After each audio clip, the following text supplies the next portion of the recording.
Okay, and welcome to our discussion on the economics of cybercrime. So specifically what we're going to talk about here is kind of the underlying financial reason why people do engage in cybercrimes.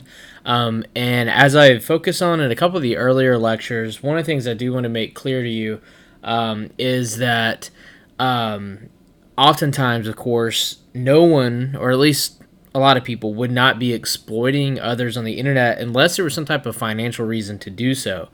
And again, there's the difference between the crimes that already happen face to face, and the internet and technology is just another means of doing that. And of course, that's oftentimes where the economics angle of cybercrimes kind of fit into that. And then there are of course, the other ones that exist only online, and they wouldn't be able to exist, of course, any other way. So primarily with the economics of cybercrime, we're going to be focusing on crimes that really have already always gone on, of course, face-to-face, but the internet and technology are just different ways that we can do so. So crime follows opportunity, and money has and will always be connected to crime in some way. This is a trend that is likely not going to go away anytime soon. So again, think about the role that opportunity plays. Think about the role that money plays in many types of crime. So seeing this type of stuff online in the cyber sphere, that's not going to be or make it really any different. And thinking back to what we discussed in Module 3 when we talked about these cybercrime trends, we briefly discussed the growing trend of commercialization. And this is where cybercrimes that have not historically been used to make money are now starting to transition into that area, where now we're starting to use some of these types of crimes and behaviors to make money. For example, one of the recent things, and we'll cover it very briefly, and I know I have an article or two that I will share with you, but one of the things that has been going on that has historically not been a financial motive online, at least, has been there are, of course, websites where people can engage in various sexual behaviors, and there are those that will pretty much lead someone. It's almost like catfishing. But what they do is they get compromising photos and pictures and all of this other stuff of someone, and then they will blackmail them into paying them a certain amount of money for that information to go away. So again, this is an idea, or not an idea, but this is an example of how crimes that have historically been used just to maybe shame someone or publicly shame them in some way are now being really having a financial angle attached to it. The other thing I want you to think about, too, is this issue of the lack of reliable data on how often this stuff actually takes place. Because, again, we don't have really solid numbers and statistics on how often this stuff does occur. So it really does kind of hamper the quality and the ability to estimate what really is the true extent of these types of crimes fully. But what we're going to cover in this lecture is we have to cover an important concept and really kind of an area of the internet, if you think of it like a geographical area of the internet, that allows most cyber criminals to operate in relative secrecy. And it also allows them to carry out a lot of the financial processes that are attached to cybercrime, being the dark net. And that's what we're going to focus on here in just a second. We're also going to talk about the markets for cybercrime. So how, say, if you do hack into somebody's computer or target's database and you steal all this data, how can you sell it? How can you offload that information? Because, again, there has to be a market to be able to get rid of this information. Otherwise, they wouldn't do it. And what are the economic costs of cybercrime? So what does it cost you and I as taxpayers? What does it cost you and I as just citizens? Because this stuff is built into various insurance policies. So keep that stuff in mind as we go throughout it. So the darknet is something that, even as I've been teaching this class over the past couple of years, has something that has evolved greatly, and the general public is becoming vastly more aware about what the darknet is and what it can do. And a lot of this has to do with high-profile, typically Department of Justice involved investigations. But it's really kind of best to think of the darknet as the Wild West of the internet. It's also been referred to as anonymous internet. But the definition that I want you to know for darknet, it's a computer network with restricted access that is chiefly used for illegal peer-to-peer file sharing. And I have some graphs that will show you that kind of depict what the darknet is. But the best thing to think, or best way to think of the darknet, is to think about the normal internet that you and I surf on a daily basis that we use for work and fun and all of that. Think of that as the tip of the iceberg. But what actually exists out there is way beneath the surface. If you know anything about an iceberg, you only see the very tip of it sticking out of the water, and the rest of it underneath it is this huge ice structure. So think of the darknet in that way, because Google only crawls so much. It's only looking at so much information, and there's so much also that exists without it. So you can't access the darknet through Google. There are different ways that you can access it, but not through Google. And it works on the Tor browser that we had mentioned earlier. And it allows a user to mask his or her identity. It also allows them to mask their activity, their location. And since its inception, it's been used for both good purposes, like assisting in the upheavals of governments that have been corrupt and engaging in all types of nefarious activities. It's assisted with those who are being stalked online, and that way they can surf the internet in relative ease, which is a shame they have to do that. But of course, the bad outweighs the good. So it's been used for drug trafficking. It's been used for exchanging child pornography. It's been used for human trafficking. I used to be on the human trafficking task force for the state of Florida, and I saw firsthand pictures of, as part of this task force, I saw pictures of a woman being auctioned off online as if she was something on eBay. And this was all carried out through the dark web. And again, there can be some positive things with the dark web, like I mentioned earlier, but there are a lot of negatives like that stuff, like child pornography, human trafficking, that really undoes any of the good that the dark web might provide. But it's, again, as I mentioned earlier, this is an example of kind of what I talked about earlier about the iceberg. So this is the normal internet. So this is what you and I access again on a daily basis, and beneath that is the darknet. So it shows how all these other different networks and computers are out there and how everything can connect to it, and it really, again, exists under the surface. And many people don't know it exists because, again, it won't be returned if you try to do a search through Google or Yahoo or Bing.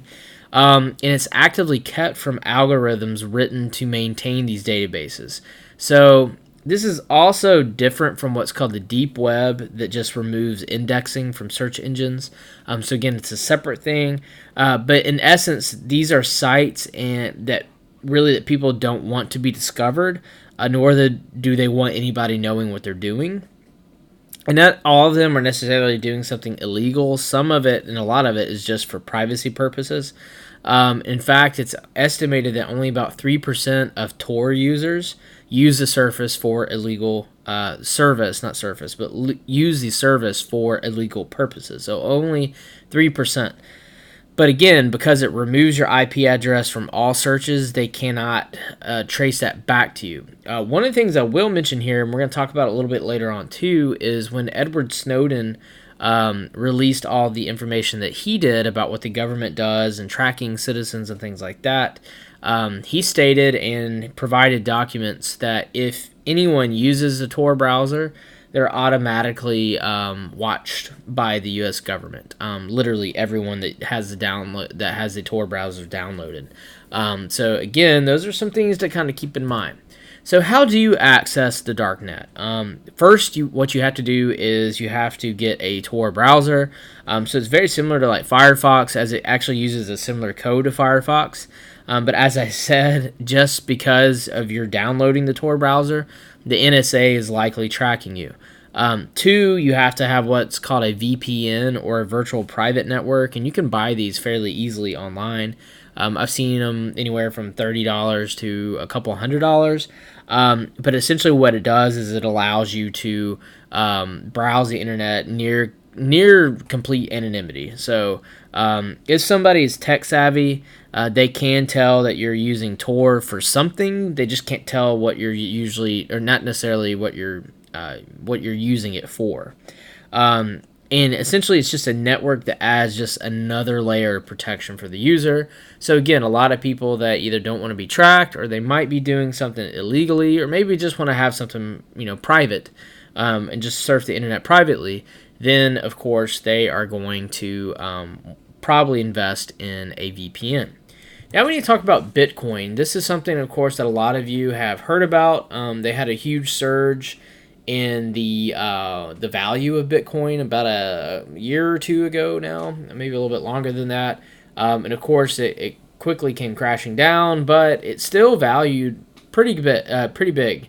And we'll get back to that here in a second. But essentially, what it does, and since it's not monitored by a country or a central banking system of any sort, it allows people to purchase things in a variety of ways, and it's almost completely untracked or untraceable. So it's very popular for those that are engaging in things that are not necessarily illegal. And it's also a way that people can wash money. That's a term that's used to describe people that are doing essentially money laundering. So again, if they're doing something illegal, they might get $10,000 in proceeds from that, whereas if they took it to a bank and deposited it, there's going to be a track record. If they transition it to Bitcoin, it gets washed. So it's a way that they can kind of hide it. But several years ago, many people thought and considered Bitcoin to be a fad that would come and go for several months. However, it really has taken off, as many of you are probably aware of. And the reasons for this is that any transaction, whether it be cash, credit, wire fund transfer, can be traced in any way due to the Bank Secrecy Act of 1970. And just to let you know, the Bank Secrecy Act of 1970 requires U.S. financial institutions to assist the U.S. government agencies to detect and prevent money laundering through keeping records of cash purchases and other transactions exceeding $10,000. But as I mentioned earlier, with Bitcoin, it removes U.S. currency and cash because it translates it to actual Bitcoin. So it's similar to kind of a foreign currency, and when you transition money that way, then it can be exchanged accordingly from there. So it allows them to bypass all these anti-money laundering controls. So again, there are pros and cons to all this. I even saw recently that there have been terrorist organizations like ISIS that have been shown to use Bitcoins to transfer funds. Even other forms of electronic currency that are valuable. If any of you have ever played Fortnite or have heard of Fortnite, I play it from time to time, but you have to buy items in the Fortnite store with V-Bucks is what they're referred to. It's V as in Victor.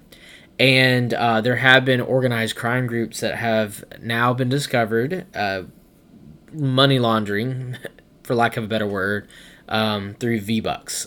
So again, there's always going to be some type of angle in which they can kind of carry this stuff out.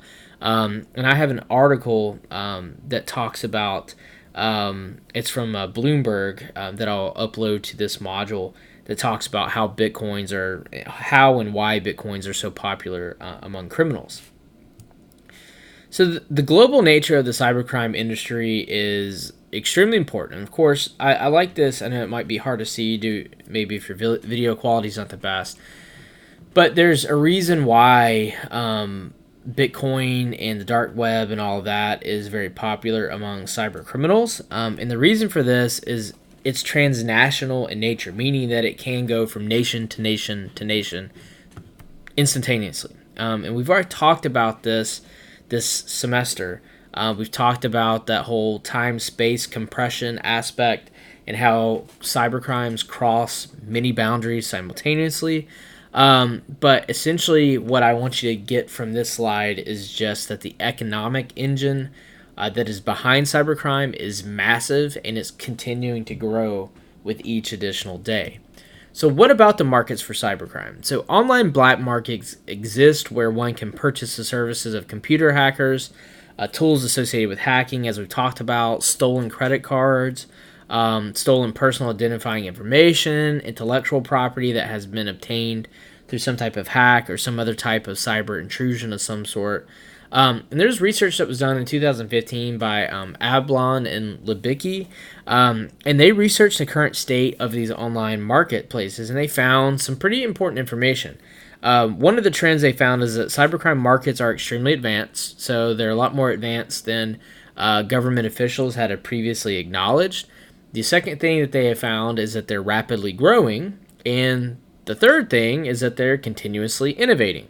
So, from a criminal justice standpoint, it's kind of troublesome because, again, they're a lot more advanced than we give them credit for. They're growing and they're innovating.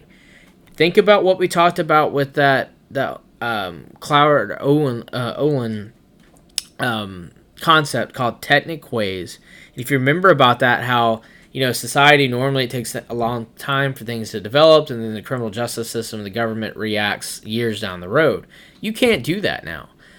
So essentially, by the fact that these markets are extremely advanced, they're rapidly growing, and they're always innovating, means that the government's always going to be one or numerous steps behind these cyber criminals. So again, think about the issue in applying this concept of technic ways to law enforcement tactics or any of their techniques that they have been used to doing, and they have to base their law enforcement tactics off of law and what they can and can't do. And again, law is dated. It's always going to be a step behind these cyber criminals. So again, think about this. They really simply can't keep up. And I don't know if they ever will be able to keep up. But as of right now, they definitely cannot keep up. And that's something that we'll talk about again later on in the semester. But I just want to kind of put that in your mind right now. So how did we get here? So cybercrime is thought really to kind of be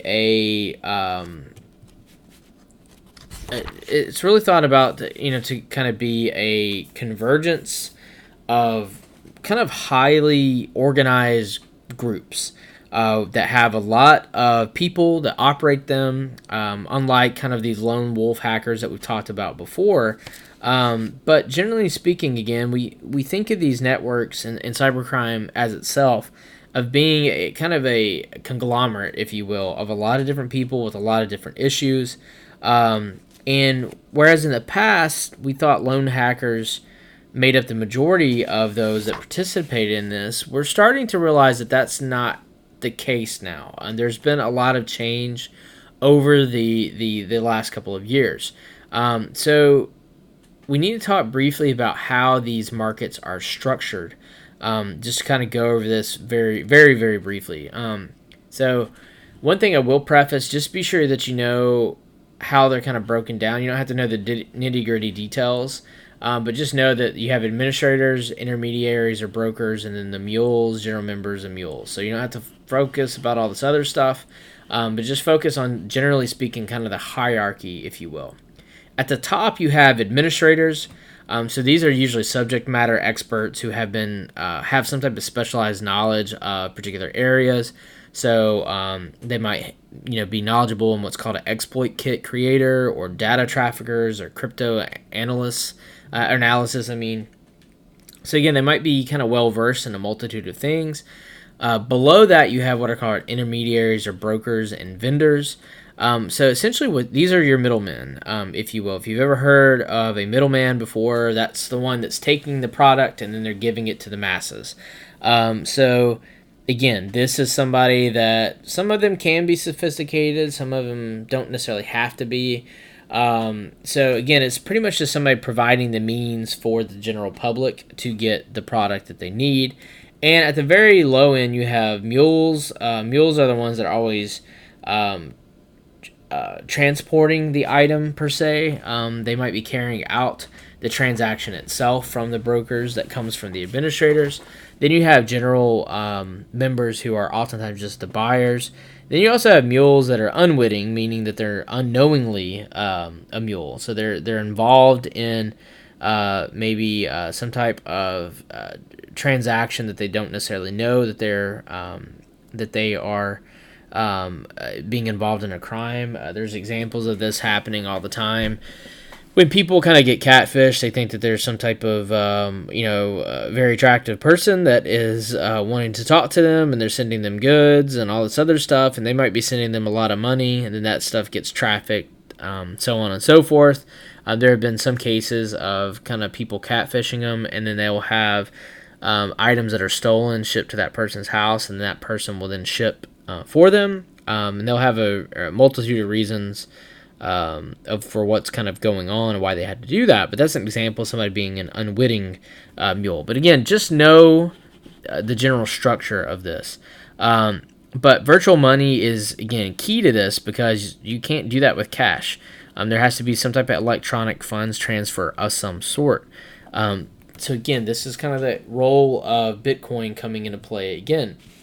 So where do these markets focus? There are different regions of the world focus on different crimes. For example, Chinese hackers historically have tended to focus more on stealing intellectual property. Vietnamese groups tend to focus more on e-commerce fraud. However, experts are now suggesting that groups are working together at unprecedented levels. For example, recently the Vietnamese and Nigerians have been working with one another when generally that has not been the case. Most market participants are believed to be Russian, but the U.S. is believed to make up about 20% of market participants, and this is probably going to grow as more knowledge around the dark web and the dark net is starting to spread a bit more. But as of right now, the U.S. is only about a fifth of the markets, whereas, again, most of them happen to be Russian. So how do these markets communicate and make transactions? Well, there are a variety of channels that allow for communication and transactions to take place. They can be email, web forums, online stores, separate dark nets even within that. And transactions can also go across a multitude of channels, oftentimes using social networking websites. So what can you buy on these different marketplaces within the dark web? As you can imagine, there are a variety of services that you can provide and buy. You can buy examples of goods can be digital hacking tools, so they might have pre-written code or some other type of item that you can buy that will assist you in hacking. You can buy various digital assets. You can buy services, such as if you want somebody's computer specifically hacked, you can hire a hacker to hack somebody's computer. Digital asset handling, so if you are of course, doing something illegal, you can then have somebody then handle all of those digital files afterwards. Fake identity creation, so they can get you a fake ID, social security card, all types of things. And these two, the goods and the services, kind of make up what is known about what's called the cybercrime life cycle. That's a term that's given to it. So what is the cost? The cost is kind of relative, if you will. It's really kind of based on supply and demand, just like our normal economy. So, for example, a stolen Twitter account could cost more to purchase than a stolen credit card because that same login information for that Twitter account could then be used to log into a whole host of a lot of websites. So there's a lot more financial potential, if you will. So, for example, if you use the same password for everything and you're a millionaire and they steal your Twitter account, odds are they might be able to use that same password for your mortgage, for your all your bank accounts, for everything else. So that could be worth quite a bit of money. Freshly acquired stolen credit card numbers oftentimes yield a higher price. And the reason being is because they probably haven't found out that their cards have been stolen yet. And over time, the price falls because you've probably realized that your card's stolen, and odds are it's not going to work. And Bitcoin, again, allows for the purchase of any of these items that you would want to buy. So again, there's that role of being able to buy this stuff and participate in this kind of freely with Bitcoin being there. This is, I know, a terrible quality, but it just kind of shows you an example. You don't have to write any of this down, but it kind of shows you the example of the prices of some of this. About the total annual losses by sample respondents of cybercrime. And again, this is dated, but this came out in 2011, so that's not too long ago. But the data focuses on 97 to 2000. That shows you. I mean, we're over 20 years at that point, especially for 97, since we have some of this data. But just look at how much these losses have increased.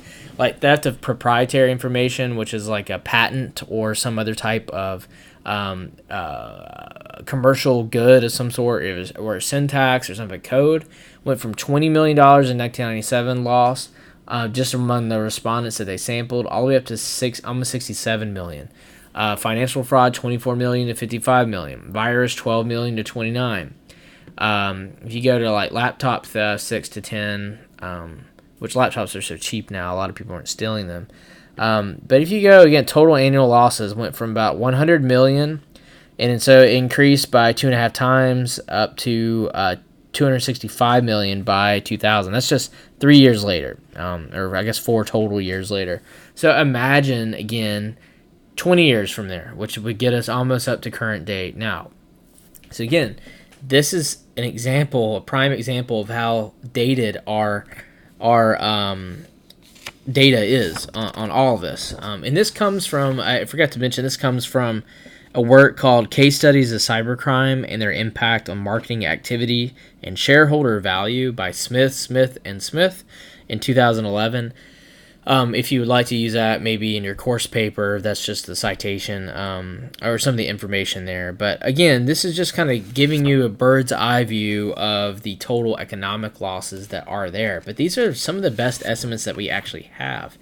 So what's the impact of cybercrime on company stock market performance? Again, we know more about that because with stock holders, they own the company, so legally they have to be notified about this stuff. So again, we're going to know more about stuff that happens to big companies, especially. So Amazon, of course, they have had cyber terrorism issues, what has closed down their website. That can cost them millions of dollars, or billions, I would even say close to it a day, at least hundreds of millions a day. Choice Point, they had a net espionage issue from a third party. They had 145,000 customers' individual confidential information stolen. Citizens Financial Group had an e-theft from a potential hacker. And it was actually even rated in the lowest 5 banks by the Federal Trade Commission in preventing e-theft. eBay had a cyber terrorism hacker issue, which closed down the website. First Data Corp had a net espionage issue where they had their online credit card database hacked. They had about 16,000 customers' confidential data stolen. Hibernia Corp had an e-theft issue. They were also rated the lowest 5 banks by the Federal Trade Commission. JP Morgan Chase had an e-theft, net espionage, online hacker, credit card fraud, and they've been investigated for numerous possible breaches. Wachovia Group, which of course owns Wachovia Bank, had a net espionage issue from a former employee, and 500,000 customers lost confidential information. Washington Mutual, which is more, it's a bank and also retirement and all this other stuff. They had e-theft, net espionage, online credit card fraud, and they had about 1,500 debit card accounts that they had to end up closing. And Yahoo had a cyber terrorism attack that closed down the entire website. And again, that's lost revenue from ads, from traffic, and everything else that you can think of. Of all of these, Amazon, eBay, and Yahoo were impacted the most. On average, they dropped between 2% and 6% in their stock market value on the first day of the news. That's millions of dollars in lost value for the company just in the first day of the news. Afterwards, by day 3, after the news broke of a net espionage or some other type of cybercrime issue, they lost between 7% and 9% of their company value. So again, that can be billions of dollars at that point just for this information getting out. And because of that, that's not even including lost revenue from people not going there. That's just the value of their stock. So this has resulted in a loss of millions, if not billions of dollars in market values across all of these companies. And it can cause long-lasting ramifications and effects like reputation. It can hurt their finances, and it can even hurt their overall structure, because sometimes if they're too big, they might have to start breaking up into smaller divisions in order to avoid being hacked and having all of their information stolen. And of course, they're going to have to invest more money in cybercrime prevention measures. And because of that, they're going to have to increase their prices of the products, which of course get passed on to you and I. I know I buy stuff from Amazon all the time. So of course, it gets passed on to us in those various ways. So again, we don't have a lot of information out there on the economics of cybercrime because, again, a lot of these companies don't want to release it because it's just going to hurt their stock value even further. So we're going to end there. So this is going to be it for our discussion on the economics of cybercrime. And as I mentioned, I've got a couple of articles that I do want you to read in conjunction with this lecture. And then in part 10 of our, or not part 10, it'll be part 1, but the 10th lecture of the semester, which is the next one, is going to be our discussion on cyber scams and cons part 1. As always, if you have any questions, let me know. If not, I will see you next time.